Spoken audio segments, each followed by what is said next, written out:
Hello, BookTube. I've got another starter kit for you today. My starter kits, for those of you who are new to the concept, are videos in which I make suggestions about good entry-level books on a wide variety of subjects or people or historical time periods or whatnot. And the starter kit that I have for you today is a starter kit. As I am often asked, and long before YouTube, when I worked at a bookstore information desk, and long before that, when I was a book columnist, and everybody in the town knew they could ask me bookish questions, whether they asked it via mail or on the sidewalk when I was walking my dogs. In all of those instances, there are subjects that crop up where people wonder, oh, I know that you're fascinated by this, and I'm wondering, you make it sound so interesting. Where might I start on this subject? And a lot of those are not systematic, and in many of those cases, the person asking the question isn't really interested in a list of 10 titles. They're going to try just one and see if they're interested. So I made a starter kit to reflect that. And we're going to go through a wide variety of subjects on which I'm often asked, what book should I read? And we're going to start, as you bloody well should expect we would, with Bigfoot. We're going to start with Sasquatch, which, in case you need any bringing up to speed, is the persistent centuries-long belief, first folk and now cryptozoological, that there is a large, intelligent species of anthropoid beings living in the heavily forested areas of the world, but so far unglimpsed by reliable science. Tons and tons of footprints, a great pile of hair samples, some photographic and video evidence that's, to put it mildly, equivocal, and a huge amount of anecdotal evidence. A huge amount. Hundreds and hundreds of new anecdotal accounts every year, including a great many from people who have no interest in being famous, and no interest also in being thought insane, where they're making the account to park rangers or whatever because they feel they should for the safety of other people who will then go where they were, but who don't want their employer to know that they're saying any of this stuff. In other words, people who are making their anecdotal eyewitness accounts against their own interests, which I think counts for something. I don't think it's likely that there is such a creature, but there's a large body of literature on the subject, and quite a few people over the decades, have asked me, what should I read? And the book that I want to recommend is by Jeff Meldrum, who's a legitimate university scientist, and who wrote a book, Sasquatch, Legend Meets Science, where he looks at all the stuff that's out there. What can we say about it? What can science say about it? Is this a legitimate thing to wonder, regardless of the sensational nature of the cover of the book? So this is, I think, one of the most popular books on the Sasquatch, so I don't think it'll be hard for you to find it, and it is well worth your time, even if it doesn't convince you. But when it comes to these kinds of random subjects, another one that comes up when people want a request from me is reading. Reading, the thing that I do all day long, the thing that has come over the years to completely define my life, and that I think plays a very large part in your life as well. A very large part. That's one of the wonderful luxuries of having this channel, is that regardless of all the things that make us different, I know we have that in common. We all passionately love reading, or we wouldn't have found this little corner of BookTube. And when it comes to a history of what reading has been to humans and the whole time that they've been doing it, I want to recommend perhaps the most famous book on that subject. It's by Alberto Manguel, who I admit is not an author I get along with. But in his history of reading, he does a great job. This is a great popular history summation of what reading has been over the many eras that it has guided human beings, that it's been a foremost thing that humans do. So this one, the Jeff Meldrum book is available. This thing is readily available. This is still in print in bookstores, I'm sure. And there have been many, many copies. So, and when it comes to reading, well, there's also the means of reading, right? And that has also been a frequent request that people have said to me, yes, I'm interested in reading, and I'm interested in books about reading. But what about books? I love books about books. What would you recommend there? And for that, I would recommend this thing. This is by Keith Houston, and it's called The Book. And it is I forget who brings it out, but it's a big, heavily detailed. It's not all that big, and it's fairly new. I hauled this on this channel, so it's at least 5 years old, or at most 5 years old. So you should probably be able to find a copy of this, certainly at your library. And it is a history of books. It's a history of the means by which humans have read, and how that has changed over time, and with a special strength on what it's like right now. It doesn't really deal too much with electronic reading, but it does everything else just fine. So I wanted to recommend it. Then for our next one, we can move to a different kind of history, not the history of reading, but some subjects in history where I get asked all the time, what is a good book on this subject? I'm not a freak like you. I can't read 10 books on the subject. If you have to recommend one, what would it be? And one of the foremost examples, one of the foremost requests along those lines is the history of Rome, ancient Rome. And for that, I want to recommend this, Ferdinand Addis's book, The Eternal City, which is available. I'm pretty sure this is available. I'm sure you can get an ebook of it, but I'm pretty sure the book is still in print, and it is very good. Of course, any book like this is not going to be long enough. And again, when it comes to a one-volume history of Rome or anything else, my advice is always, fine. If you want to read the book, if you're one of those readers that wants a big overview, fine. But you should pursue a smaller interest than that. It's going to be an aspect of the history of ancient Rome that is going to appeal to you, not the whole of it. So be attuned for that. You'll be enjoying this book, but be attuned for which aspect of it you want to amass 50 books on instead of only one. The same thing is true with another period that people know that I really like, which is the Italian Renaissance. And for the good starter kit volume on the Italian Renaissance, people always ask me that question. And I give a variety of answers, but there's one that's better than all the others. And it came up just recently on this channel. Will and Ariel Durant did a multi-book volume series on the history of civilization.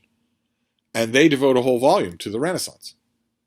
This was done before Will Durant was openly acknowledging his wife as a equal partner in the endeavor. So his name is on the cover of most of the paperbacks that you get of this. But this volume is terrific. It is by far the best one-volume introduction to the Italian Renaissance. The people, the history, and the issues. And it's broken down. Any of you who are maybe familiar with these books will know that the Durants break things down very well. So they will break the histories down into chunks that you can read without, a study session in the library. Chunks that you can read, but that aren't dumb. They aren't dumb short. They're handleable.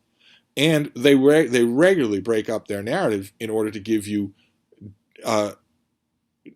discourses on the individual people involved, where suddenly the inside those little sketches, which are several pages long, the history is jumping all around. Sometimes in those sketches they will allude to events they haven't got to yet in the main narrative, but they're wonderful on their own. They're wonderful as little portraits of famous people and not so famous people. So that's what I recommend. I have not looked around on eBay or ABE or anything like that, but I am sure, given how many editions of this book have existed, I am sure that you can find a very cheap copy of this book, of this one volume in the series. Hell, probably for a respectable amount of money, you could find the whole series, and you'd have made worse book purchases in your life. That whole series is a treasure trove.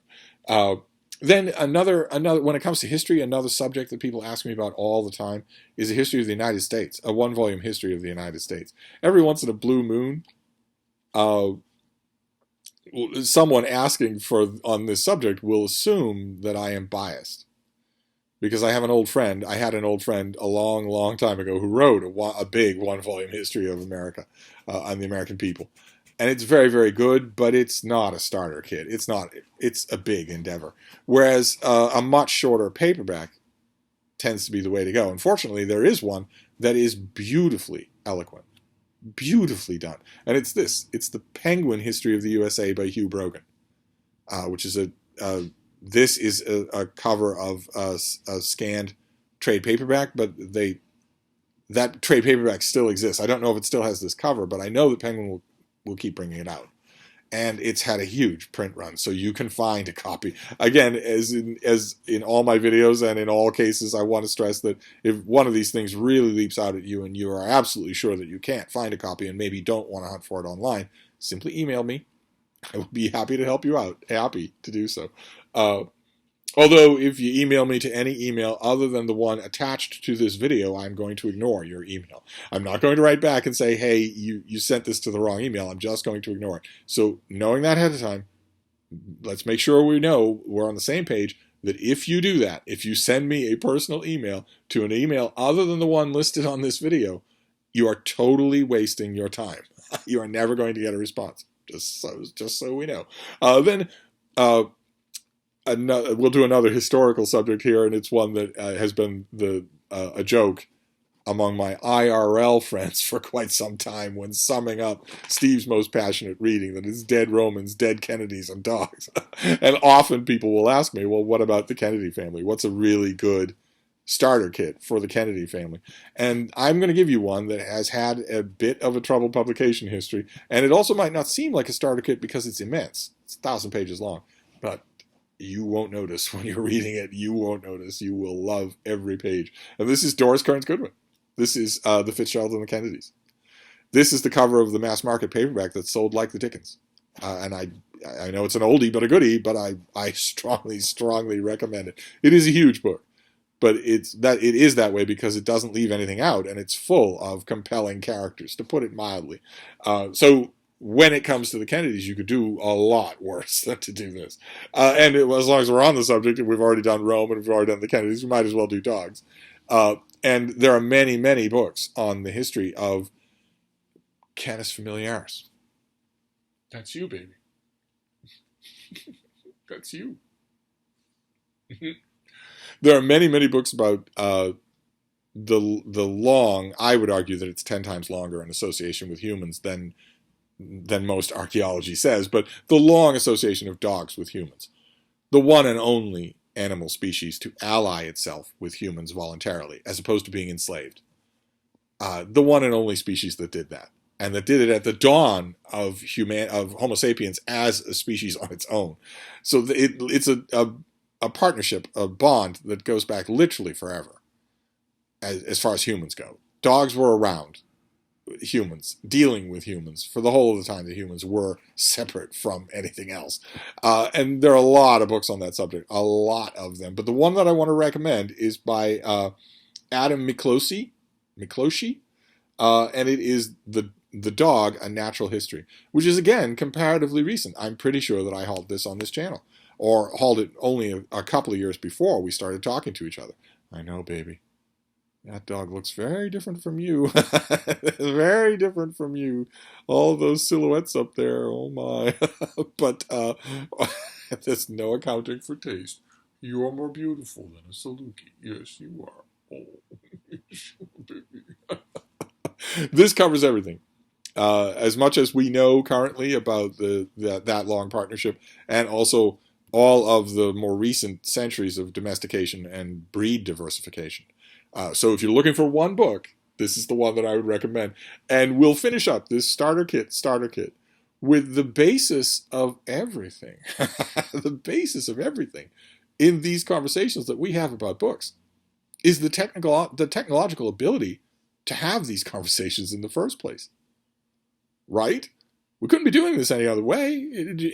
If I didn't have this, I would need to go back to running an information desk at a bookstore. And I might be getting a large number of people, but it wouldn't be this large, and it wouldn't be all over the world. The reason that we're able to have these conversations is because of YouTube. And coming up later this year, I had the nerve to put a book on a starter kit that isn't out yet. But I've read it, and it's great. I'm going to reread it, and you should read it too, especially if you actually participate in this platform. And it's Mark Bergen's book, Like, Comment, Subscribe. And it is a history of YouTube, but also a study of YouTube, a study of how big YouTube is and how influential it is and how it works. That is just fascinating. I've made a ton of videos, just a ton of videos.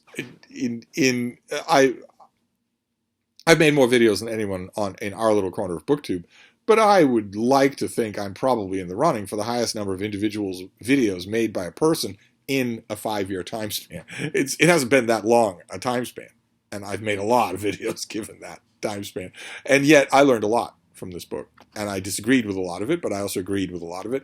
I want you to, when it comes to a starter kit, if you are interested in the way we're talking to each other, YouTube, then pre-order this at your bookstore, pre-order it at your library, make sure they get it, because it's the best book on the subject so far. And there you go. That is a starter kit to tide you over for the times when you all ask me, what's the best book on this, that, or the other subject? Because these are the this, that, and the other. But I'm going to wrap this up for now, and I'll be back. Thank you, BookTube.